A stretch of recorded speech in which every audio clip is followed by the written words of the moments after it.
My lamp in the back, the crooked one, yeah, I broke it, so. Till I get a new one, I have a crooked lamp.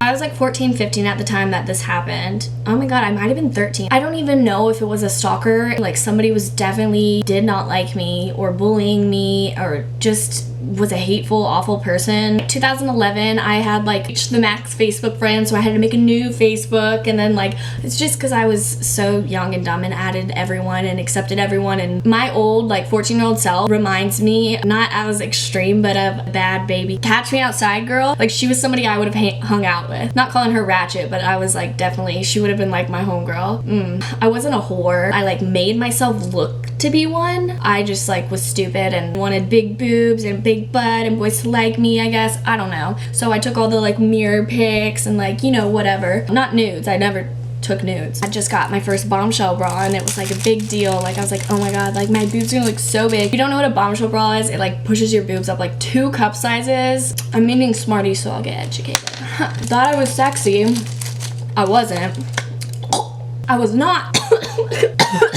What I eat in all my videos. I have this big room in our basement that has like a glass mirror on the whole wall, and I like took a picture in my bra, like just the top half. So it looked like a bathing suit, and I sent it to my email address. And at the time, there was this app called Picnic, TBT, right? Like to 2011, maybe that's even when, I think that's when it was. I emailed myself the photo, so I was gonna edit it in Picnic. I think I was gonna send it to my boyfriend at the time.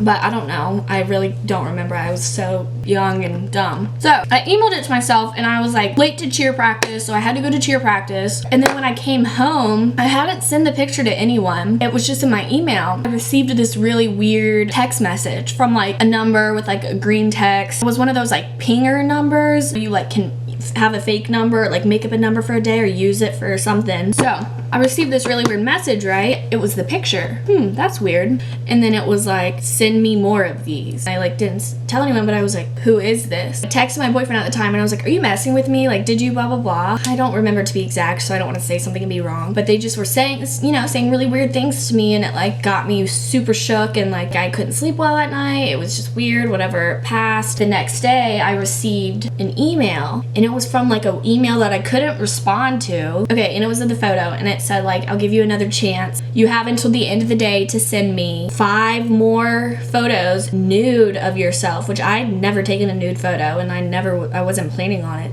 you know. So it was like 5 more nude photos of you, or else I will send this picture to everyone and ruin your life. Which it couldn't, like right now, if somebody did it to me, I'd just be like, I was in a bra, but still, like a 14-year-old girl to like be wearing a bombshell bra, I don't know why I'm doing that. And like for that to be sent out, it's really humiliating. Like in middle school, that's when everybody's, you know, just trying to fit in and like just like cruel. So this was like in October, and then come along January, my birthday, I received a message on my birthday 2 months later, and it was like my birthday. Like, this is just mean. While I was in school, I got a message, happy birthday, here's my present to you. And it was a picture of that photo from 2 months ago. Attached, I have your mom's email address, and it was listed, your dad's email address, it was listed, like your principal, blah, blah, blah, blah, blah. And it had everyone's information, everyone, and it was like, like my coaches, it was like, I'm ready to send out a mass email unless you send me my birthday gift in return. They were like blackmailing me and negotiating with me. I didn't really confide in anyone about this. I told my sister about it, and like she kept it a secret for a while, and then the next day after my birthday, had to warn my parents about it because, you know, I'd rather them hear it from me first before like they got it. So I just told my mom about it because,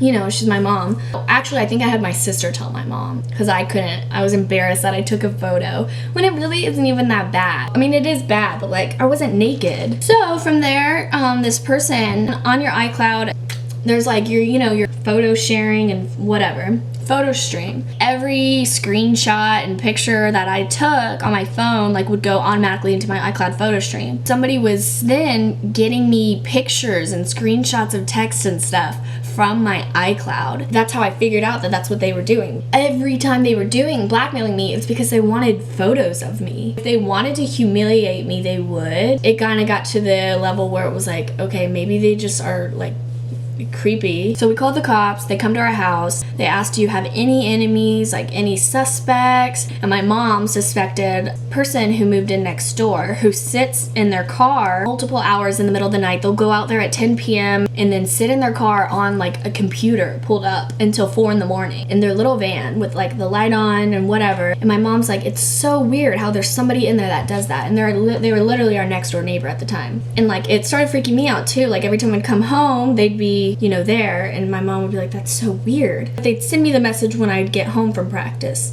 So then it kind of started like clicking up and adding together. I typed like really dumb, but this person typed like an old, like they did type like an adult. I'm getting scared filming this right now. I always just thought it was somebody bullying me, but like I knew a bunch of people didn't like me for like no reasons, just because a lot of like people knew who I was. So a lot of people who didn't actually know me like didn't like me. So I didn't think it was anyone close to me.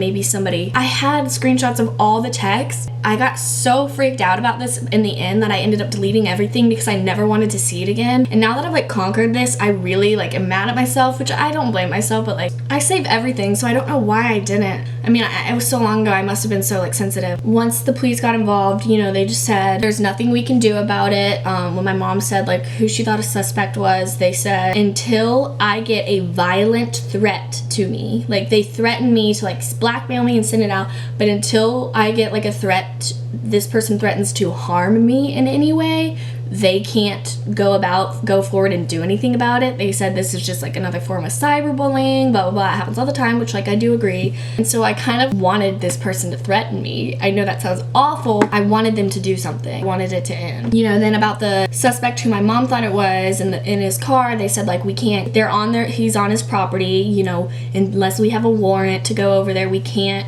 go and like whatever, but if you want we can stop by and ask them, some neighbors some questions, whatever. They talked to him and he said he's just he does some work, he gets better signal outside of the house, something like that. I don't know, but they were like until like you see like he makes a move or something, they just don't have the right whatever. After the police ever came, it like completely stopped. It's just so weird. And like I did tell the person, I remember being like, the cops have been called, leave me alone, you can't hurt me anymore. And then like that's the last I heard of them. The way they typed and just like this feeling, like I had this feeling that it was an older person, like an older man, and like I didn't think it was a girl. Like I did not think it was a girl at all. I had this weird feeling that it was an older man. It was so weird. I know this isn't a big stalker story, but it's something that like I always will remember. It affected just a year of my life. I know some people have like full extent stalkers, so it's like it's not that big, but it definitely is an eye-opener to me. I'm a lot more careful about certain things that I post and certain things I say, and I don't even think like a lot of people know that about me. Like just never really, I only confided in my sister. I didn't really tell anyone about it. The fact that they like had all that information about me was really creepy, which I'm sure anyone can get. And I know that the reason they got that stuff was from hacking in my email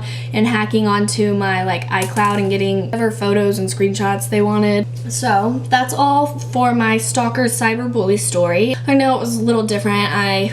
Getting hot in the sweatshirt. I have a lot more story times I want to do, but I just have to find a way to make them appropriate where I don't get in trouble by the law. I'm just kidding. Yeah, so if you guys liked this video, give it a thumbs up and comment below whatever you want. Maybe if like you've had a similar situation and want to reach out to me, I would love that. And yeah, I appreciate you listening to my story, and I'll see you in my next video. Bye.